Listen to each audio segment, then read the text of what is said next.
പുതിയ പരിപാടികൾ ദൃശ്യം 3 വർക്ക് ചെയ്തിരിക്കും. ഓ ദൃശ്യം ഞെട്ടിക്കോ? ദൃശ്യം 3 ഞെട്ടിക്കോ എന്നുള്ളത് ദൃശ്യം 3 വരുമ്പോൾ ഏപ്രിൽ 2 അറിയാം. പാട്ട് ഞെട്ടിക്കൊന്നുമില്ല, അതിന്റെ കൂടെ ഒഴുക്കിലങ്ങ് പോകും. ഒഴുകി പോകുന്ന പാട്ടാണ്. ഇമോഷൻസ് ഭയങ്കര ഇമ്പോർട്ടൻ്റ് ഉള്ള സോങ്സ് ഒക്കെയാണ് എഴുതിയിട്ടുള്ളത് ദൃശ്യം 3 ഇമോഷണൽ സോങ് തന്നെയാണ്. ഇമോഷണൽ സോങ് ജിത്തു സാറ് പറഞ്ഞത് ഒന്നും പ്രതീക്ഷിക്കാതെ വരണം എന്നുള്ള രീതി. അത് അങ്ങനെ തന്നെ വന്നാൽ മതി. പക്ഷെ ഒരു സാധാരണ പ്രേക്ഷകന് ദൃശ്യം 1ഉം 2ഉം കണ്ടുള്ള സാധാരണ പ്രേക്ഷകൻ ദൃശ്യം 3 കാണാൻ വരുമ്പോൾ ഒന്നും ഉണ്ടാവില്ല ചോദിച്ചിട്ട് എന്തായാലും വരില്ലല്ലോ. എന്തായാലും പ്രതീക്ഷയോടെയാണ് വരിക. ക്ലൈമാക്സിൽ ട്വിസ്റ്റ് ഇല്ലാതെ ദൃശ്യം 3 അവസാനിക്കില്ല എന്നുള്ളതാണ്. അല്ല, അത് കഥാപരമായിട്ടുള്ള കാര്യങ്ങളിലേക്ക് ഞാൻ കിടക്കണില്ല. ഞാൻ പാട്ടാണല്ലോ എഴുതണം. അപ്പോൾ അതിന്റെ ഇമോഷണൽ കാര്യങ്ങൾ പിടിച്ചിട്ട് തന്നെയാണ് എഴുതി പോയിക്കൊണ്ടിരിക്കുന്നത്. മെയിൻ ആയിട്ടുള്ള ദൃശ്യം 3 ആണ്. വേറെ ഏതെങ്കിലും പ്രോജക്റ്റ്? വേറെ കാട്ടാളൻ ഒരു പാട്ട് റിലീസായി. 2 പാട്ടുകൾ കാട്ടാളനിൽ വർക്ക് ചെയ്യുന്നുണ്ട്. വേറെയും പടങ്ങളുടെ വർക്ക് നടക്കുന്നു.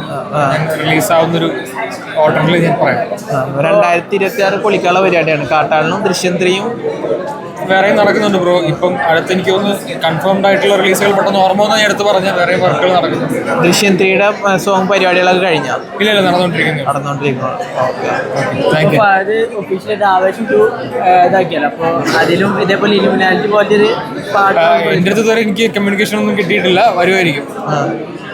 Okay, thank you.